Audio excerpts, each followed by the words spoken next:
So I'm going to be doing a slightly different video today. And that is because it's been a busy time for me and I've just literally recorded a couple of videos for the week, so we're okay. You'll be seeing this white shirt more often this week. I don't normally wear white, but it is scorching hot today. And apologies for the lack of videos that I've been doing. They are literally, there's too many ideas that I've got and too little time. And the reason behind that is because Naomi, my wife, if you don't know, is starting to work with me full time very soon. And there's a lot of things that I need to do to prepare for that. So it's taking a lot of time out of my video time, which I don't like, but it's something that I have to do, and it's going to be for the better of the channel because she's going to help me with it. So today I'm just going to be literally sat here. I'm going to talk to you a little bit about what makes a really good designer. That question of what is it that actually makes a great designer has bugged me for a while, but I think, and I'm pretty certain that I've got it and I know what it is that makes a great designer. So if you don't know, I'm Will Paterson. I'm a hand lettering artist, a logo type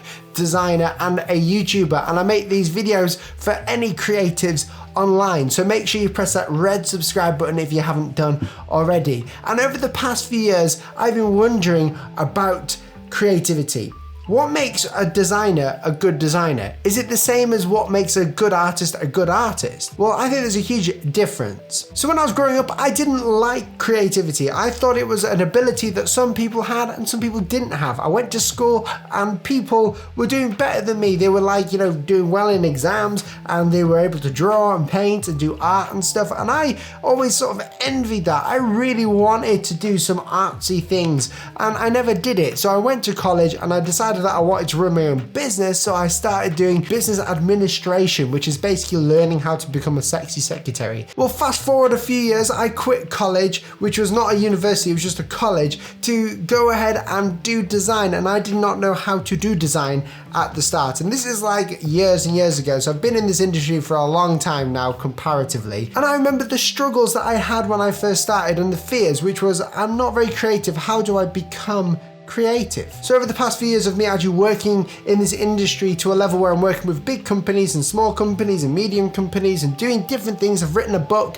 I've done all these weird things about my industry, and I've come up to sort of this conclusion. You see, this conclusion came from looking at other designers and seeing what they had, and looking at the great designers and the bad ones. What did they have in common? What were the great things about them that made them great? What were the things that actually helped them? A lot of people assume that to be a great designer, you have to be a great artist, and I think that's completely irrelevant to design. I think the ability to draw is a very helpful one in the design industry, but in reality, designers normally work with very basic shapes. You don't really need to be able to draw or do anything spectacular like that. You just need to be able to do what you're supposed to do on a computer and maybe draw it out in an idea stage on a piece of paper, nothing finalized. So when I started looking at these great designers to see what they had and what the bad designers had and see what they all had in common, the thing that I got was empathy. Now that might sound really strange to some of you, like why does empathy have anything to do with design or anything like that? And the reason is because when you have empathy, you can put yourself into other people's shoes. When you have a lack of empathy, you find it hard to see what people are feeling or thinking, and you can't gauge it. Define empathy. The ability to understand and share the feelings of another. Would you like to hear the remaining one? No. Now the reason why an artist is an artist is because they don't have to create anything functional. Sometimes it is like a painting, it's functional to look at, it's nice, and it just sits there. But for a designer, we create things that people use. So for instance, the typography that you're reading off on YouTube, like the comment section, someone designed that font specifically so someone could read it easily without eye fatigue. The grid layout on YouTube wasn't created by an artist, it was created by a designer to convey the fact that the hierarchy of YouTube is that the video is the main thing. Otherwise, the comments could be really big. And the only way these great things of great designers, and the only way that these great designers, whoever you're thinking of as an aspiring art, now when you think of great designers, you'll think of completely different ones to me, most likely. But I think there is a few great designers. I'm not going to name them because it gets too much. There's just too many that I can name. But I think the main thing about these designers is that they had a great amount of empathy for their audience of the work.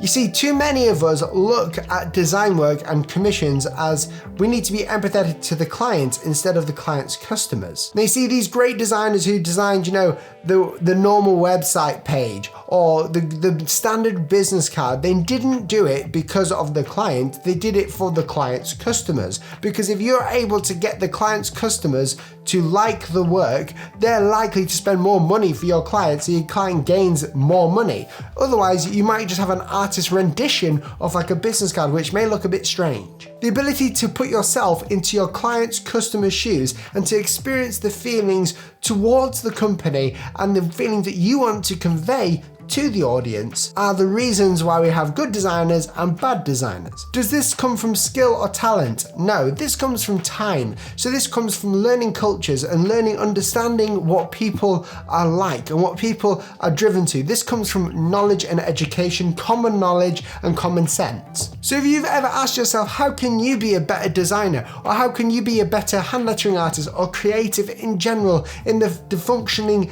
design industry?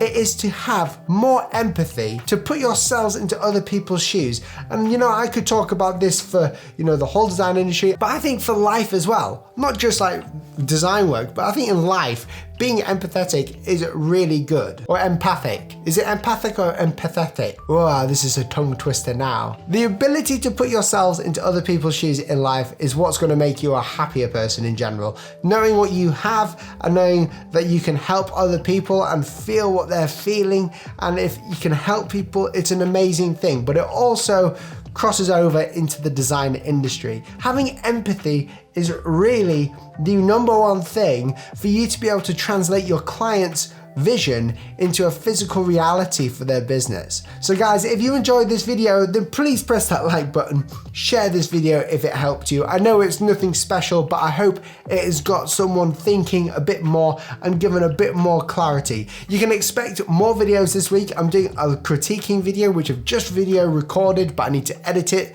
tomorrow. So you should get that video tomorrow or Thursday. But guys, thank you so much for watching. Like and subscribe. And remember, this video is sponsored by Squarespace.